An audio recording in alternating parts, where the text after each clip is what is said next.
안녕하세요. 오늘은 신명기 23장을 좀 깊이 들여다볼까 합니다. 네, 안녕하세요. 이 장이 뭐랄까, 고대 이스라엘 공동체의 그 구성원 자격이나 진영의 어떤 성결 문제, 또 여러 사회 윤리 규정들, 이런 걸 다루고 있더라고요. 맞습니다. 신명기 23장은 사실 그 여호와의 총회, 그러니까 이스라엘 공동체의 공식적인 모임에 누가 들어올 수 있나 그 기준부터 시작해요. 네네. 그리고 뭐 전쟁할 때 진영 위생 문제라든지 거룩함 유지, 또 도망친 노예는 어떻게 하나, 이자 받지 마라, 서원 지켜라, 굉장히 폭넓죠. 정말 다양하네요. 네, 공동체의 정체성, 순결성, 또 내부와 외부 관계에 대한 그 당시 사람들의 고민을 좀 엿볼 수 있는 장입니다. 그럼 바로 한번 들어가 보죠.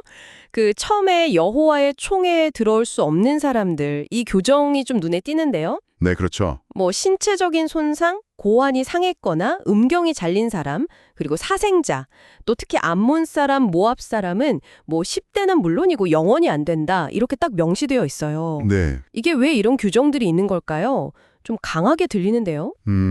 우선 그 신체 조건 관련 규정은 아마 당시 종교적인 어떤 완전성 개념하고 관련이 있을 수 있습니다.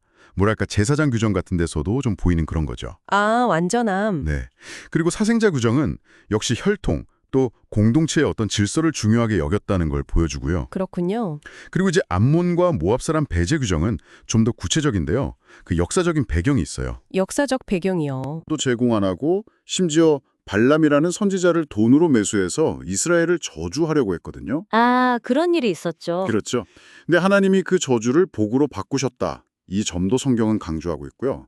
그래서 아예 그들의 평안과 형통을 영원히 구하지도 말라. 이런 명령까지 나옵니다. 와, 굉장히 단호하네요. 네, 과거의 그런 적대적인 행위 때문에 아주 강하게 선을 긋는 거죠. 근데 또 흥미로운 게 에돔 사람하고 애굽 사람에 대해서는 태도가 완전 달라요. 맞아요. 그게 또 참 재미있는 부분이죠. 에돔 사람은 형제니까 미워하지 말고, 애굽 사람은 너희가 거기서 나그네였으니까 미워하지 마라.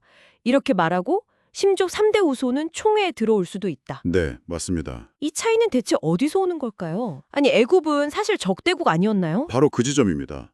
이게 단순히 그냥 민족으로만 가르는 게 아니라는 걸 보여주는 거죠. 아, 에돔과는 이제 야곱의 형 에서의 후손이니까 어떤 혈연적 유대감이 고려된 거고요. 네, 형제민족. 애북과는 비록 노예살이었지만 그래도 그 땅에서 함께 살았던 어떤 과거의 경험, 이런 역사적 관계가 고려된 거예요. 아, 관계와 경험? 네, 이가 단순히 민족적 배타성이 아니라 이스라엘과 어떤 관계를 맺었고 어떤 경험을 공유했는지가 공동체 참여 기준에 영향을 미쳤다는 거죠. 그렇군요. 단순히 좋고 나쁨의 문제가 아니라 그 관계성 속에서 판단했다는 거네요. 네, 관계와 또 언약적 충성도 같은 것들이 어떻게 보면 민족이라는 구분보다 더 중요하게 작용했을 수 있다는 걸 보여주는 대목입니다. 아, 정말 인상 깊습니다.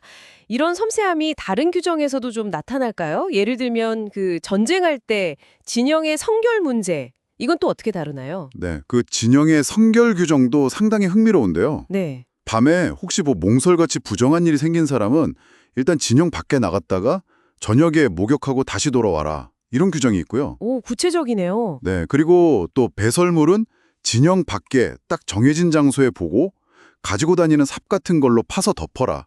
이렇게까지 나와요. 와, 진짜 실용적인 위생 지침 같은데요. 네, 그렇죠. 그냥 보면 아주 실용적인 위생 규정인데 그 이유가 중요해요. 이유가 신학적입니다. 신학적이요? 네, 하나님께서 너희 진영 가운데 계시기 때문에 거룩함을 유지해야 한다. 하나님이 불결한 것을 보고 너희를 떠나지 않게 하려고 그런다 이거죠. 아, 그러니까 단순히 깨끗하게 하라는 게 아니라 하나님이 함께 계시니까. 그렇죠. 물리적인 청결, 위생관리가 결국 하나님의 임재와 보호, 나아가 전쟁에서의 승패와 직접 연결되는 어떤 신앙적인 행위로까지 강조되는 겁니다. 야, 이거는 정말 일상적인 일이 거룩한 의미를 갖게 되는 그런 순간이네요. 맞습니다. 평범한 위생관리가 신앙 고백이 되는 거죠. 그 외에도 여러 가지 사회 규정들이 쭉 나오잖아요. 뭐 주인에게서 도망쳐온 종을 돌려보내지 말고 원하는 곳에 살게 하면서 압제하지 말라. 네, 이것도 참 대단한 규정이죠. 그리고 성전 창기나 남창 이런 거 금지하고 그 수입은 하나님께 드리면 안 된다. 또 형제에게는 이자를 받지 마라. 네, 타국인에겐 허용되지만요. 아, 그렇죠. 그리고 하나님께 서원한 것은 지체 없이 갚으라. 이런 내용들이요. 이 규정들을 쭉 꿰뚫어 보면 결국 사회적 약자를 보호하고 공동체의 어떤 도덕적, 종교적 순수성을 지키고 또 공동체 내부의 경제 정의를 세우고 하나님과의 관계에서 신실함을 지키려는 그런 가치들이 보입니다. 네네. 특히 그 도망친 노예 보호 규정 같은 건 당시 사회 기준으로 보면 정말 파격적이었을 거예요. 그렇죠. 재산으로 취급했을 텐데요. 네. 이게 오늘날 우리에게도 뭐랄까 난민 문제라든지 사회적 약자를 어떻게 대해야 하는가에 대한 좀 근본적인 질문을 던져주죠. 그렇네요. 또 형제에게는 이자를 금지하면서 타국인에게는 허용하는 그 모습은 공동체 내부의 어떤 강한 연대의식, 그리고 외부 세계와의 경제적 관계를 좀 구분했던 현실을 보여주기도 하고요. 그렇군요. 내부 결속과 외부 관계는 좀 달랐군요. 네, 그런 면이 있죠. 마지막으로 그 이웃의 포도원이나 곡식밭에 들어갔을 때 규정도 좀 재밌어요. 아, 네네, 그 규정. 배고플 때 뭐 포도를 따먹거나 이삭을 손으로 따먹는 건 괜찮다. 근데 그릇에 담거나 낫을 대서 막 수확하는 건 안 된다. 네. 이건 어떤 의미일까요? 좀 애매한 것 같기도 하고. 이게 사실은 그 고대 사회의 어떤 지혜를 보여주는 대목이라고 생각해요. 지혜요? 네. 그러니까 배고픈 사람의 아주 즉각적인 필요, 당장의 허기를 채워주는 것은 허용하면서도 동시에 그게 타인의 재산권을 침해하는 수준까지 가지 않도록 선을 긋는 거죠. 아, 딱 먹을 만큼만. 그렇죠. 개인의 기본적인 필요 충족과 사유재산 존중 사이의 어떤 균형점, 조화를 찾으려는 노력으로 보입니다. 일종의 사회 안전망 역할도 하면서 질서도 지키려는 그런 모습이죠. 와, 듣고 보니 정말 그렇네요. 배려와 존중 사이의 균형이군요. 네, 그렇습니다. 야, 오늘 이렇게 신명기 23장을 쭉 훑어봤는데요.